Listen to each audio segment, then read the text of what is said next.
Merci. Alors, bonjour tout le monde. Je suis Tracy Apple. Je suis à Edmonton, le territoire traité 6. Je travaille sur l'égalité des genres, l'inclusion depuis plus de 20 ans. J'ai une maîtrise de l'Institut des études sociales de l'AG. C'est un plaisir pour moi d'être là. Je veux que vous sachiez j'ai trois enfants, trois fils. Mon plus jeune est malade à la maison, alors c'est peu que vous allez l'entendre. Et mon plus vieux est à l'université et je ne sais pas s'il se souvient que je fais ceci. Il se peut qu'il me dise bonjour une fois qu'il va arriver à la maison. Alors, pour expliquer la situation quand on travaille chez soi, on est habitué, grâce à la COVID, mais il va peut-être avoir des interruptions.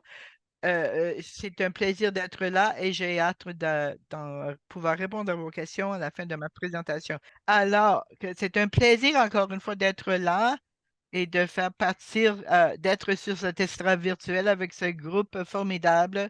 Il y a tellement de connaissances ici. C'est un privilège de partager cet espace avec vous. Comme je l'ai dit, je travaille dans le domaine de l'égalité des genres depuis 20 ans et avant de me préparer, j'ai relu ma thèse. Je l'ai écrit il y a 20 ans. Et c'est un peu décourageant parce que tout ce que j'ai écrit il y a 20 ans s'applique encore aujourd'hui, malgré qu'on fait la promotion de l'égalité des genres.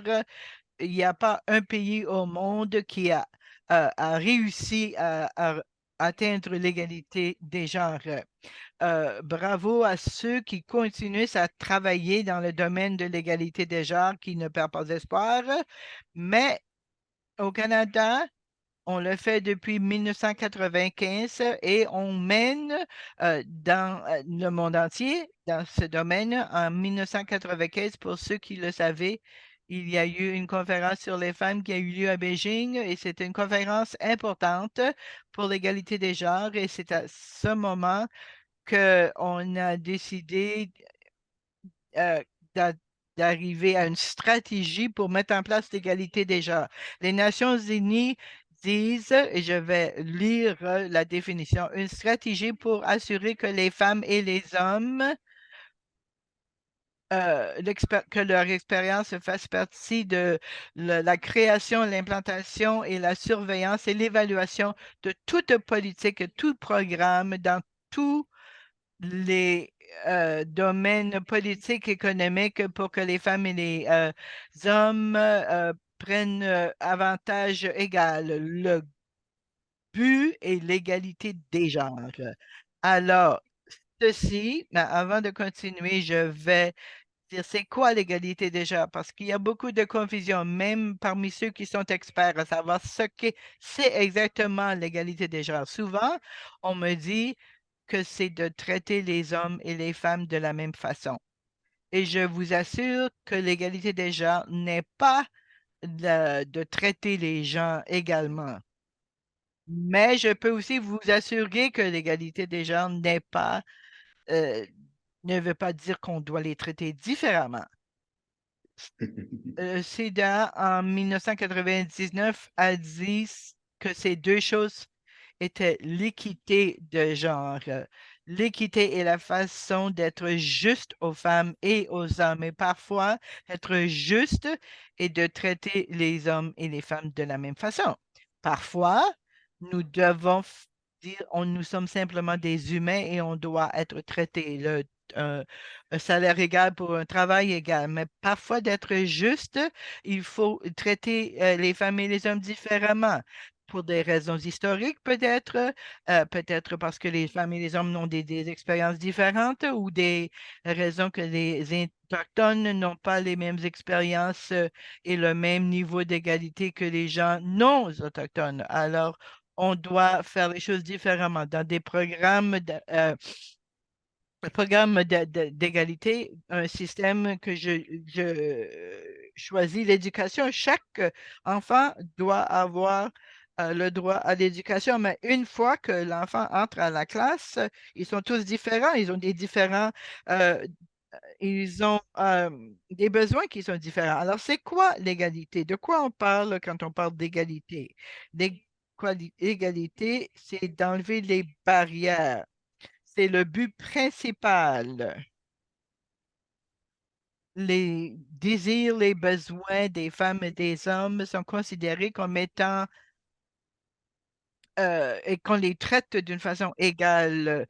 L'égalité veut dire que tous les êtres humains, malgré leur âge, leur race, leur sexe, ont la liberté de faire des choix et de développer leurs capacités malgré des préjugés basés sur leur genre. Alors, imaginez euh, les trois images, tout le monde est sur la même boîte. La deuxième image, il y a une personne qui est plus grande à une. Il y a trois tailles de boîtes selon la taille des gens où on élimine la clôture. Alors, c'est ça le but du gouvernement du Canada. Le gouvernement du Canada à une politique d'aide à l'international pour atteindre l'égalité des genres et 93% des fonds euh, donnés sont pour faire la promotion de l'égalité des genres.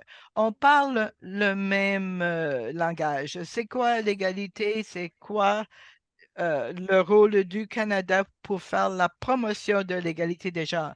Précisément, le Canada veut éliminer la pauvreté,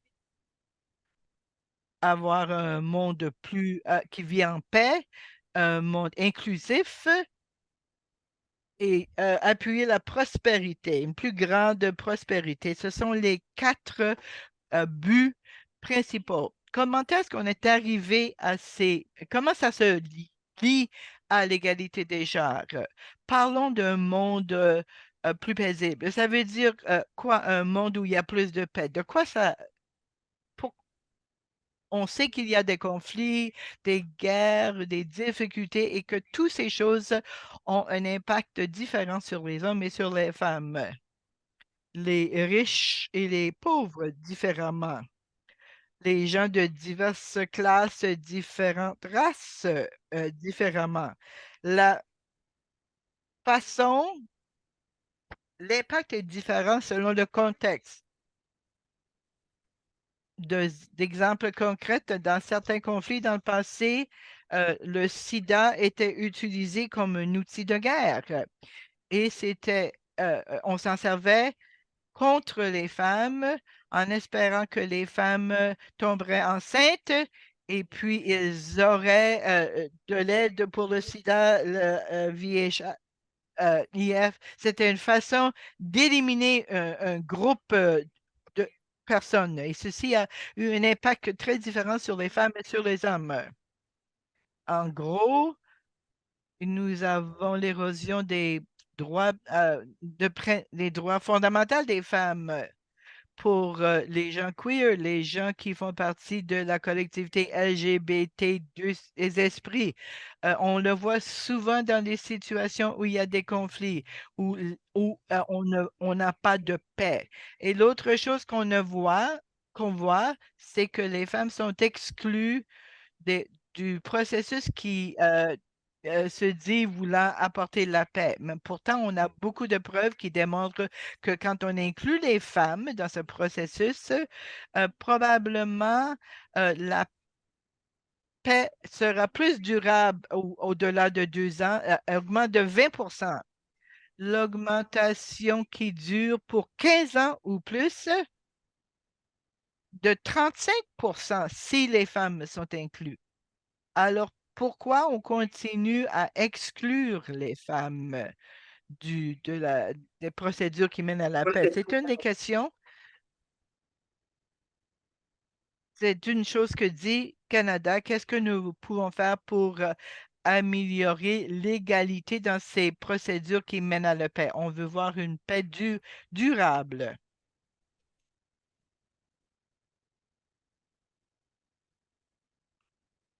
Au point de vue des avantages économiques, d'augmenter la prospérité mondiale. Il y a beaucoup de données beaucoup de preuves qui démontrent que l'égalité est une meilleure égalité est meilleure pour tout le monde. Un exemple, on sait que si on augmente l'égalité sur le monde, dans le monde du travail, on peut augmenter le produit national avec l'égalité simplement. Pourtant, on continue à avoir des différences de salaire. Les femmes et les hommes qui font exactement le même travail, euh, ils ne sont pas payés également. Les lacunes sont de 17%. Ça veut dire que les femmes gagnent 17% moins que les hommes. Les femmes racialisées gagnent encore moins. Et ceci, il y a des lacunes à partir du bas jusqu'au haut, dans tous les postes. Encore une fois, on revient, on a toutes ces preuves, on a ces données qui démontrent que l'égalité des genres est avantageuse, mais ça ne se fait pas. En plus, on doit se rappeler que la question d'égalité des genres est une question des droits de la personne. On ne devrait même pas avoir à parler des preuves. On parle de gens, de leur vie, que ces gens aient la capacité de vivre la meilleure vie possible pour eux et elles. Ça devrait être évident, mais ça ne se fait pas. 20 ans après que j'ai écrit ma thèse, aucun au monde entier a atteint l'égalité des genres. Alors, je vais vous donner quelques exemples de projets sur lesquels je travaille récemment. Et je pense que ça fait partie de ce que je veux dire aujourd'hui. On fait la promotion euh, partout dans le monde. Mais pourquoi le Canada? La question d'égalité des genres est différente d'un pays à l'autre. Est-ce que Canada doit imposer son idée sur autres pays, l'Afghanistan, en Bolivie, Mexique, en Thaïlande? Comment est-ce que le Canada dit on fait la promotion de l'égalité des genres, on va subventionner des projets qui font la promotion de l'égalité des genres, tout en soyant au courant de ce qui se passe dans ces places particulières. Je pense que le Canada fait un bon travail, mais quoique l'égalité des genres est important et fondamental, les autres panélistes vont vous parler de comment est-ce qu'on met euh, autrement par pays, par région, selon le contexte d'où ils sont.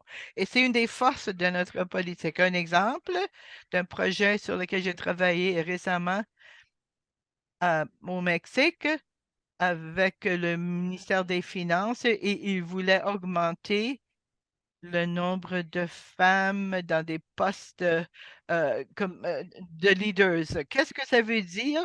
On arrive au Mexique et on a trouvé certaines choses. Premièrement, une structure patriarcale. Une étude qui a été faite par McKinsey, il a demandé aux Mexicains quand il y a des difficultés économiques, si il y a des problèmes de chômage, qui devrait recevoir l'éducation? Et tout le monde a dit les hommes. Si le chômage est élevé, donnez les postes aux hommes parce qu'il y a une seule croyance que l'homme est le gagne-pain et que c'est lui qui devrait fournir à sa famille. Alors, les hommes sont vus comme ayant plus de besoins euh, et ayant droit à de postes élevés. L'autre chose qui était intéressée, c'était, on parle de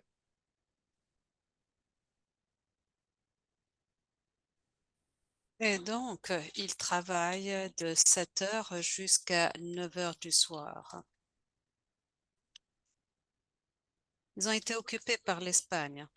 et ils prennent en fait des 5 minutes pour passer avec du temps avec leur famille. Ceci a été adopté par le Mexique. Et maintenant, à cause de la mondialisation, ils ne prennent qu'une heure pour le déjeuner, mais ils continuent à rester jusqu'à ces longues heures de travail. Comment ceci impacte les populations? Et ceci impacte notamment les femmes et les femmes ayant des enfants, car elles ne peuvent pas travailler ces heures et être à la maison pour cuisiner un dîner, s'occuper de leurs enfants, de les préparer, de leurs devoirs et d'aider leurs enfants. Donc, on voit de plus en plus de femmes qui quittent le monde du travail. Il me reste 2 minutes, donc j'aimerais dire, très rapidement, j'aimerais parler de projet. Je travaille sur un projet en Bolivie actuellement. La Bolivie met l'accent sur la population autochtone et je pense que c'est une chose extraordinaire. À quoi regarde-t-il? À quoi surveille-t-il? C'est leur permettre à la population autochtone d'explorer, de voir comment l'égalité du genre liée à la population autochtone et comment le colonialisme a changé l'idée et l'organisation de la société autochtone. Avant que les Espagnols arrivaient, le mot autochtone n'existait pas et maintenant nous avons ce terme autochtone. Et qu'est-ce que ce terme veut dire en matière de rabaisser les gens? Donc, bien que nous faisons des analyses, la formation des politiques, alors nous avons cette notion de autochtone. Et qu'est-ce que cela veut dire dans le contexte bolivien?